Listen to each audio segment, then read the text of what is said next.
I added full self-driving to my 6-year-old Tesla. So after over 15,000 miles with Tesla's full self-driving, can I put my life in this car's hands?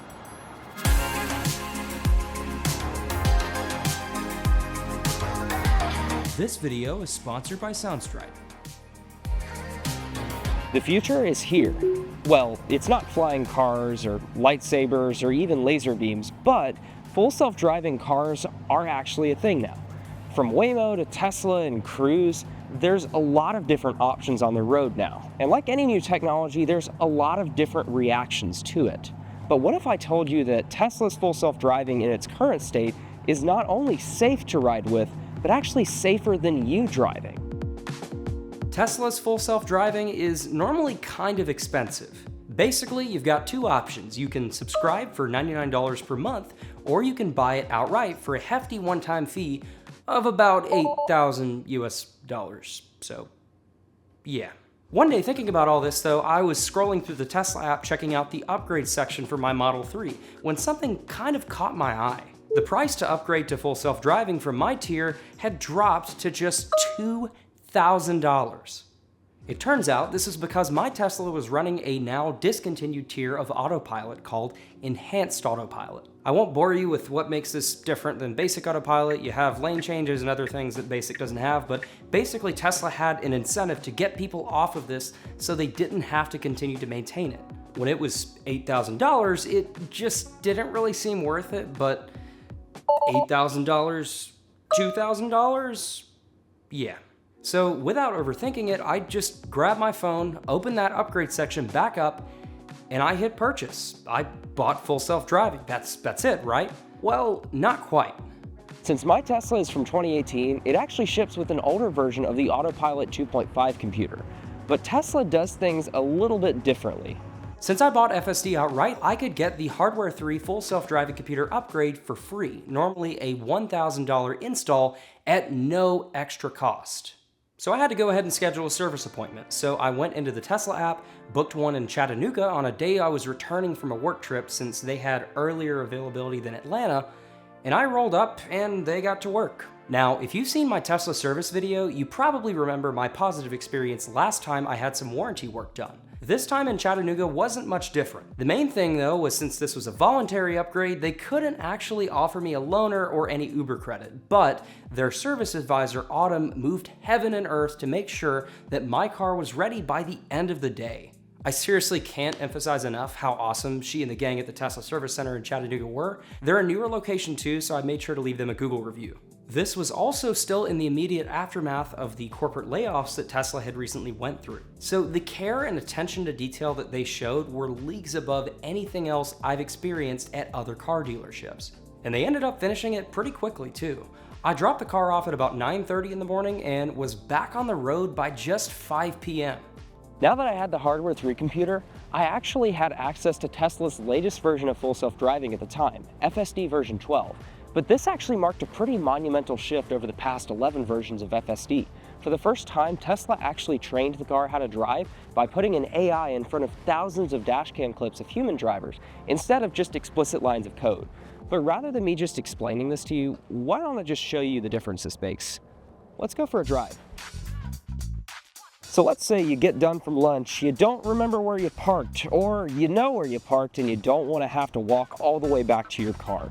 Enter Actually Smart Summon, or yeah, that's the acronym for it. Basically what it lets you do, it uses the same brain computer as full self-driving to obey traffic laws, stop signs, and lines, and it'll actually have your car come and pick you up without a driver in it. Only in parking lots for now, but let's go ahead and try that in action and see how it goes.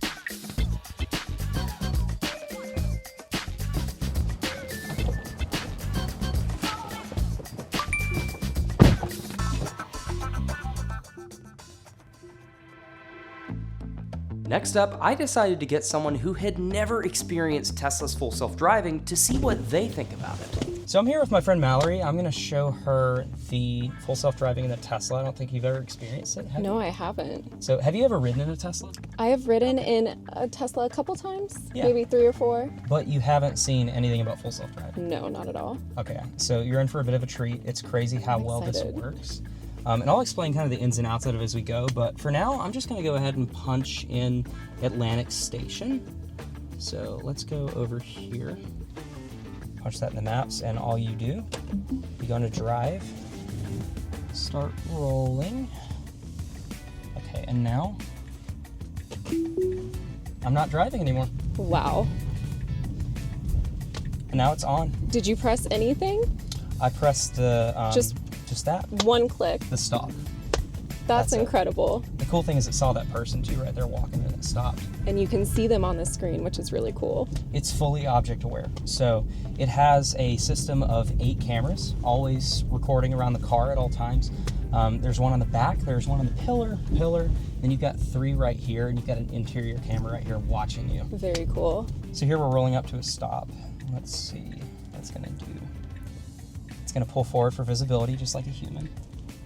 That's impressive. Let's see where it's gonna make this turn. This is an interesting one too, because this is kind of a blind corner. And it double checked. Yeah. It double checked. It didn't exactly feel like a robot driving. No, did it doesn't at all. It feels like exactly how I would do it, kind of inch up to the stop sign, double check to make sure there's no one crossing. We're getting into this gray area now where if you were to follow all the rules of the road to a T, you're going to get into an accident. I always say Yeah. that, especially in a city. But it's one of those things where, like, you know, autonomy in the past has not accounted for other drivers not following the rules.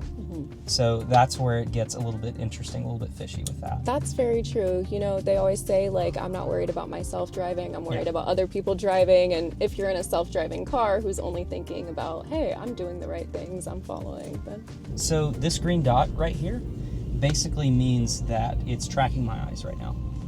So that I don't have to touch the wheel as long as I'm paying attention to the road anymore. wow. That's a recent update they did to it, so it's pretty cool. Okay, that is very neat. They just want to make sure you're not asleep or falling asleep at the wheel, which makes sense. Oh yeah, there's so many common myths about Teslas, about people taking naps. You know, watching. I feel like I've yeah. heard them. Oh yeah, I'm curious to see what it does here with the light. you've got a metered ramp. Okay, it missed that green light, so let's see what it's gonna do here. Okay, it's gonna miss that green light, so I had to give it a little input there. Okay. So that's the first time I've touched the accelerator the entire time. So metered lights are a little weird. I've seen it do the yellow, the flashing red, and everything, no problem. That's probably the one situation that'll trip it up a bit, is you have one light that's green, one light that's red. And it's not quite sure, like, are we supposed to go, stop? How does it do with like a 4-way stop with flashing lights? Really, really solid. Really? So the one thing that it does a good job of figuring out is like the inference. It just merged onto 85. And this isn't an easy Yeah. merge. Once you get on, you have to get over.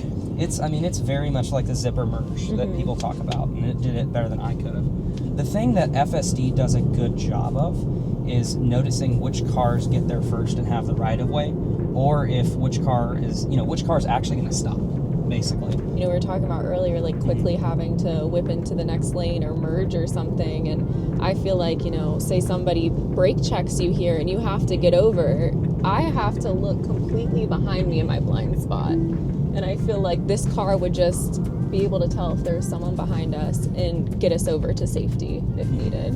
And that's where I'm like, I would trust this more than my own reflexes, especially if I was tired after a long day or something. So let's say you're at Target, you don't want to park, and you're just kind of looking around, roaming around, or maybe you're tired of looking for parking. Just slow down a little bit, and it'll start mapping out the parking spots right here. And then once you find one you want, you just come to a stop, you tap it, hit start. That's so simple. This is neat to see with the car coming in, the people. Yeah, it really is thinking about a lot of different things at once. And it stopped for the stop sign, but now it's going to pull forward. I'm not touching anything, by the way. It's wild. And you're so right that we can't think about all these things at once, that it's impossible. So you do a little bit of UGC stuff, right? And so, you work on projects where you have to have like royalty-free music, right? Oh yeah, absolutely. So that's where today's sponsor for this video, it's actually sponsored by Soundstripe. Actually, that would come in handy for you. So I've been using Soundstripe for a little over, just about 5 years now. And I've used all kinds of different royalty-free music services before too. I've had issues before in the past with different ones, and I've never been able to find the perfect track. Same. But that's where Soundstripe's kind of really come in clutch and helped me out. What went from like a 30-minute search to quite literally it takes me like maybe 5 minutes now. So that's helpful for sure. If you want to pick up a Soundstripe plan and save 10% of your first purchase of any yearly plan, go to soundstripe.com and enter code Brady10 at checkout. So thanks again to Soundstripe for sponsoring this video. It's one thing to have a car that drives, but you want to have a car that doesn't absolutely scare the living mess out of you. Right. That you can trust, relax, sit behind the wheel, get from point A to point B. Do you want to try it? I would say no, but you've convinced me that this is very easy and safe. So, I mean,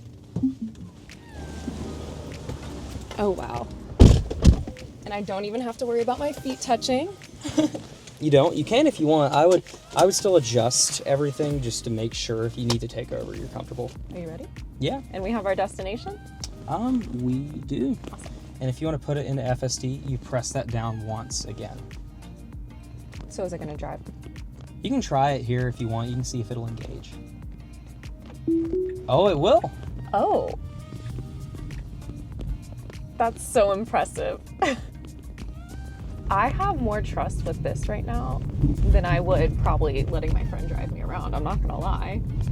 It's crazy how good it gets. And I've done 15,000 miles of this now since I got it installed.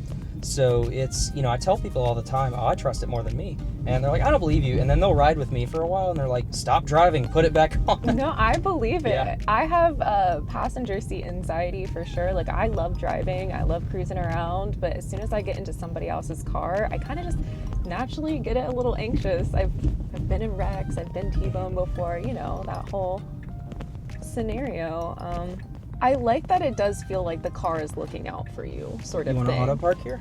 Sure. Tap a spot. That's incredible. Start. And it sees all the cars going around you right now too. So you see it just countered to make sure it didn't hit you. I will say this is where I would get anxious, parallel parking myself, is with cars waiting on you and then going around you, having to try to look behind your shoulder, park, and then also be cautious of them. This is so helpful. And it'll affect your parking job too. I mean, like, you aren't going to park as well when you're under that much pressure. No, absolutely not. Thank you for taking a ride with me. Thank you for having me. What would you rate FSD out of 10? An 11? 11, okay. I don't dang, know. This dang. is really impressive. I think I might need to look into one for myself for sure. So as you can see, that went pretty well. Were there a couple of hiccups? Yeah, but Tesla's implementation of autonomy is far from perfect. But it's a lot further ahead than the competition. Summon is a really cool feature. It's one I've gotten to the point where I use it every day. Does it always work as planned? Not all the time, but mostly it does a good job of staying aware of other cars and objects around it and following street signs. The fact that it can pull up to a stop sign, wait until it has the right of way and determine it has the right of way, and then keep going in the direction it needs to go is a pretty impressive thing. I mean, it may sound fairly basic to a human driver, but people don't realize how complicated this type of decision making and inference are. A lot of times I'll run to Publix or Kroger and I'll come out and I'll already have my car in summon mode driving to the front, and the amount of confused looks from people on the sidewalk when I get into the driver's seat is honestly worth $2,000 in and of itself.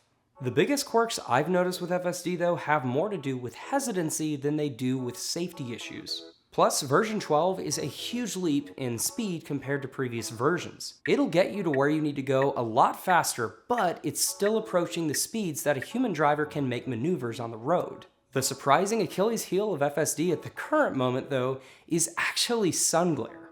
Now, this only happens at fairly rare times if you're driving at times of the day where the sun is kind of low in the sky. Let's say like sunrise or sunset. But if you get just the right amount of sun blinding the cameras on front directly, FSD will pretty much have a freak out and alert you to take over. This is a pretty simple fix in theory. Maybe Tesla just adds a sun hood or a polarizing layer to cover the cameras. But for now, it's a pretty big problem that they'll need to solve if they want to achieve unsupervised full self-driving with these older cars. So far, though, Tesla has demonstrated an impressive commitment to solving these issues in a smarter and quicker way than other automakers. The combination of the Hardware 3 computer and FSD version 12 have made my Tesla feel like a completely new car all over again. Things like traffic light and stop sign detection and the improved image processing all add up to a vastly enhanced driving experience even if you're not using FSD. And these are things I use almost every day. The biggest thing that FSD makes a difference though is fatigue. Longer road trips are made way easier and take way less mental energy that you don't realize you're expending by having to handle all the driving. I've gotten to multi-hour road trips feeling way less fatigued than I have previously in my gas vehicles. But with that being said, there's something a lot of Tesla owners have been a little bit worried about. Let's talk about the Hardware 3 computer.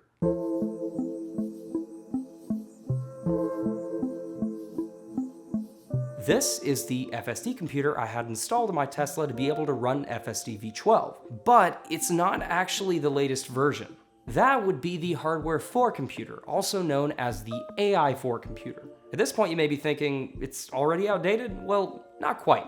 AI4 only started shipping in the Model 3 and Y in 2024, so there are still millions of cars on the road purchased as recently as less than 2 years ago running the same computer that's in my Tesla right now.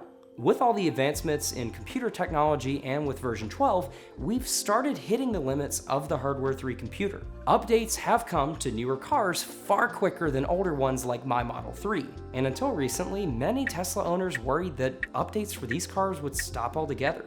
But recently, we got some great news on this. Just like how I had this computer retrofitted into my older Tesla, Tesla designed this computer module to be upgradable. Recently on an earnings call, they announced that Tesla would offer an additional free computer upgrade for those owners if it really does hit these limits and can't achieve unsupervised full self-driving. Now, this will most likely only apply to people like me who bought FSD outright as a package, but I'm sure they'll offer a paid upgrade to those who are subscribed. But the idea that you can get upgrades like this to keep your 6-year-old car up to spec with current models, nonetheless for free in some cases? Tell me how that's working out for your 6-year-old Ford, Honda, or Toyota. I fully plan on receiving this upgrade if they offer it, so stay tuned here for more info as it develops. But for now, I'm on FSD version 12.5.4.2, which is the current version for Hardware 3 cars, with the newly released FSD 13.2 just coming out for AI4 cars. I do expect this to be kind of a make or break situation for whether or not they'll be able to port this version onto older Hardware 3 cars, or if they'll just jump straight into the development of a retrofit computer. So was this upgrade worth it? I'd say so. For just $2,000, my 6-year-old Tesla now runs nearly the same software and has most of the same capabilities as the newer Teslas rolling off the line. This upgrade didn't just add features, it fundamentally transformed the car I already loved into something even better. So if you're on the fence about upgrading, I'd say it's worth it. The value you get for the price is totally worth paying for it. Until next time, drive safe or ride safe, I guess.